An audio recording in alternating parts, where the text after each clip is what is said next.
반대했죠? 네. 이유가 뭐죠?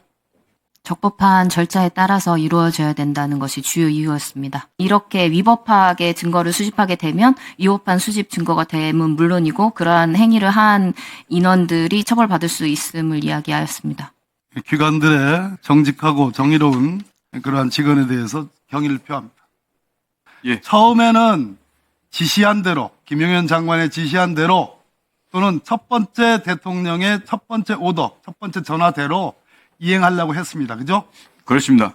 그래서 그런 취지로 104 여단장한테도 얘기하고 707 특임단장한테도 얘기를 했습니다. 그죠? 예. 그것이 104 여단장이 증언하는 거와 같습니다. 그렇죠?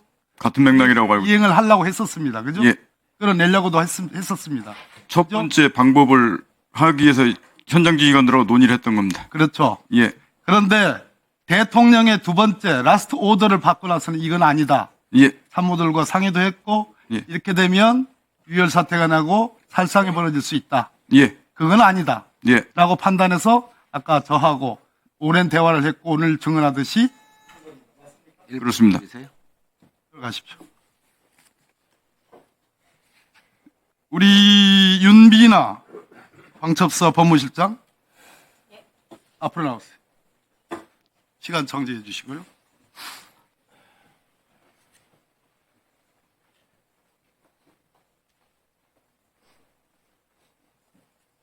방첩사 법무실장입니다. 법무관이죠. 네. 몇 기입니까?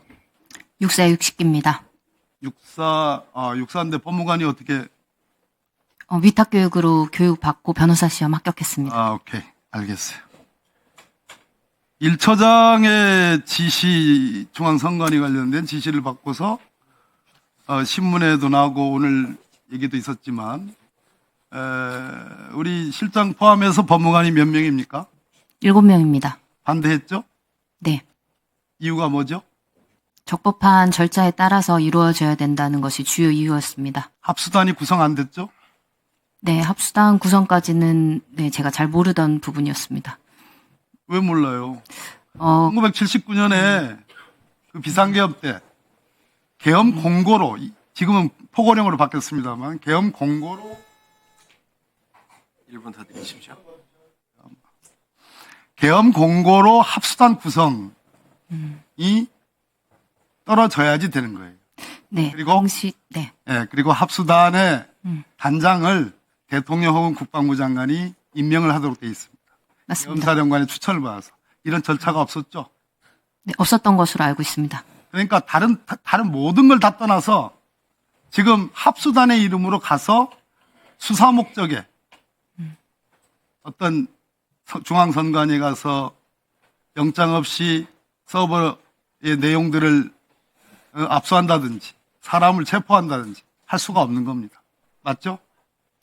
네, 그것은 맞지만 당시 논의했던 것은 합수단이 설치되고가 아니고 주요 논점은 서버 전체를 이렇게 가지고 와서 압수가 가능한가의 문제였고 그런 것은 안 된다. 적법한 절차에 따라야 한다.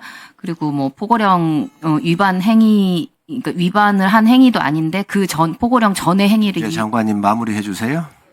네. 그냥 하시죠, 그러면. 그러시죠. 1분 더 쓰시죠. 짧게.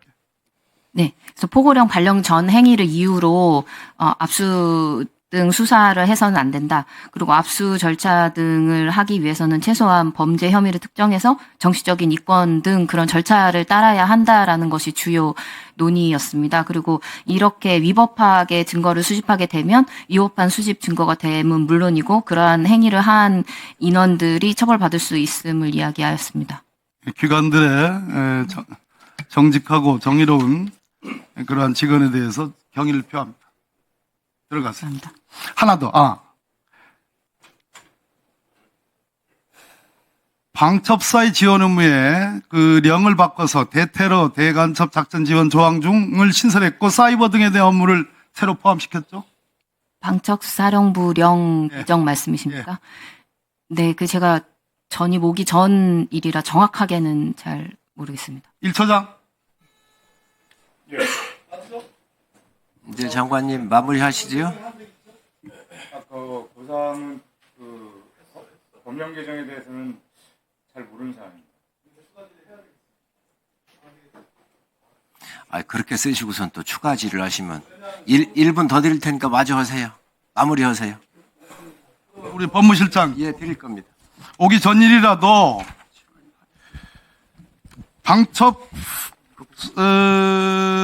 국군 방첩사령부령 대통령령입니다. 이걸 개정했잖아요. 네. 그죠? 네, 한 것으로 알고 그래서 있습니다. 사이버 지원에 대한 그런 업무를 더 새로 포함시켰잖아요. 그 세부적인 내용은 정확히 맞습니다. 모르겠습니다. 네. 자, 대통령이 올해 초에 3월 22일 날 국군 방첩사령부 방문했죠. 우리 1처장. 그죠? 예, 그렇습니다. 와셔서 무슨 말 했습니까? 의원님 오신 시기는 작년 23년 한 2, 3월 경으로 기억하고 있습니다. 거기서 부정선거 얘기했죠? 전혀 들은 바 없습니다.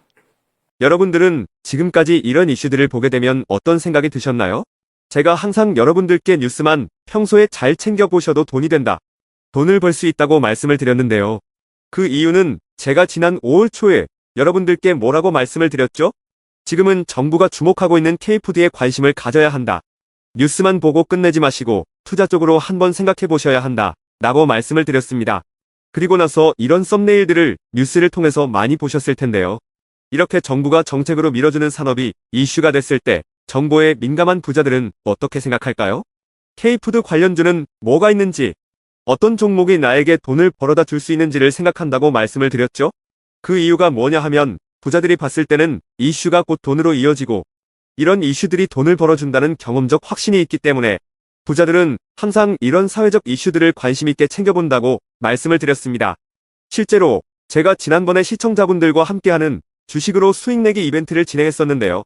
당연히 100% 무료로 진행했고 여기 보시면 저한테 구독이라고 문자 남겨주신 모든 시청자분들께 이렇게 K푸드 관련주 중에 가장 급등할 확률이 높은 한성기업 딱 한 종목을 여러분들에게 추천을 드렸어요. 그러면서 여기 나와 있는 대로 정확하게 얼마에 사야 하는지, 그리고 어느 정도 올랐을 때 팔아야 하는지 이런 부분들까지 자세하게 알려드렸었는데 결과가 어떻게 되었죠?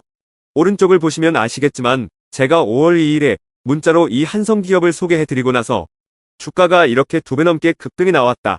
그래서 당시에도 굉장히 많은 분들이 제가 드린 한성기업으로 수익을 내셨을 텐데요. 다시 한번 축하드린다고 말씀을 드리고 이번에도 마찬가지입니다. 최근에 정부가 집중적으로 밀고 있는 산업이 해외 건설 시장이고 그 중에서도 K신도시에 대한 관심도가 계속해서 높아지고 있기 때문에 관련 종목들이 부각받을 수밖에 없다.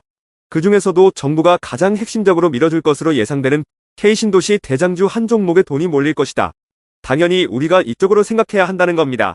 그래서 이번에도 지난번과 똑같이 저에게 신청이라고 문자 보내주시면 정부가 강력하게 추진할 것으로 예상되는 K신도시 정책주 중에 앞으로 대장주 역할을 하면서 주가가 가장 크게 급등할 한 종목을 구독자분들에게 문자로 종목명과 사고파는 시점을 모두 알려드리겠습니다.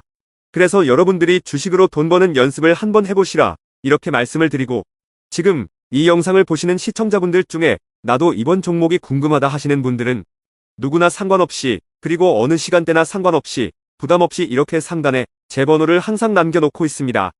제 번호 010-4406-8870번으로 저에게 지난번처럼 신청이라고 문자 보내주시면 제가 이번에도 똑같이 무료 추천 급등주 문자를 보내드리겠습니다. 이해되시죠? 그래서 제 번호 010-4406-8870번으로 신청이라고 문자 보내주시면 여러분들이 직접 이슈를 통해서 돈 버는 연습을 해보실 수가 있는 거고 제가 돈을 받는 것도 아니고 투자를 대신해드리는 것도 아니기 때문에 부담없이 신청해주시면 되는 겁니다. 그리고 수익이 나면 저는 다른 것은 바라지 않습니다. 제 채널에 구독, 좋아요 한 번씩만 눌러주시면 감사하겠습니다.